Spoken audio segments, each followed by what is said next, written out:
હર્ષભાઈ સંઘવી, રામ રામ. રામ રામ ભાજપ સરકાર, ગુજરાત સરકાર. કેમ છો? બધા મજામાં? મોબાઈલ મચડતો હતો, તેમાં એક મોટો બધો મગરમચ્છ આવ્યો તો યાદ આવ્યું 100 કલાકમાં અસામાજિક તત્વો ગુંડાઓનું લિસ્ટ કંઈક તમે બનાવવાના હતા. તમારી પાસે બહુ કામ હોય, વ્યસ્તતાને કારણે કદાચ ભૂલી ગયા હોય, તો મને એવું લાગ્યું કે ગુજરાતની જનતા વતી તમને જરાક પૂછી લઉં, શું થયું? લિસ્ટ તૈયાર થયું? મૂંઝાતા નહીં. સગાવાલા, ભાઈબંધ, દોસ્તાર, પોતાનાઓને લીધે કદાચ શરમ ભરવી પડતી હોય તો એ તમારે નક્કી કરવાનું છે. આ તો જસ્ટ યાદ આવ્યું કે જરાક પૂછી લઉં. મગરમચ્છોના નામ લખવાના છે કે પછી ખાલી માછલાઓને જ પૂંછડી પટપટાવવાની છે? શરમ આવવી જોઈએ.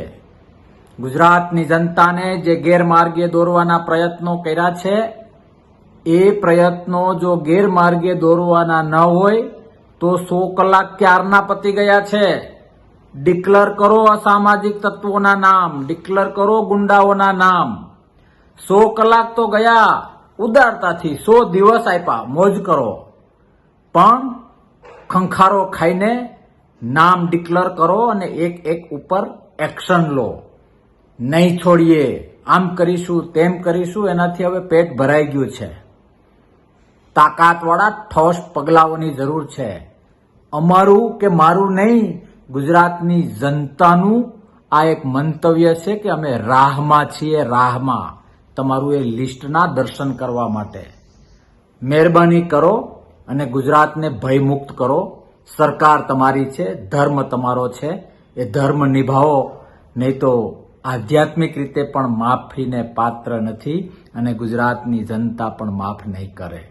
વાતોના વડા બહુ થઈ ગયા, કંઈક કરવાનું ટાણું આવી ગયું છે. એ ટાણાને સમજો, પ્રયત્ન કરો અને આ અસામાજિક તત્વો અને ગુંડાઓને સાફ કરો. ભારત માતા કી જય. જય જય ગુજરાત.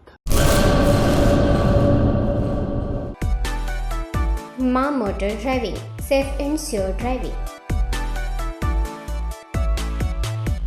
ડ્રાઇવિંગ એ શોખ સાથે આપની મોટી જવાબદારી પણ છે.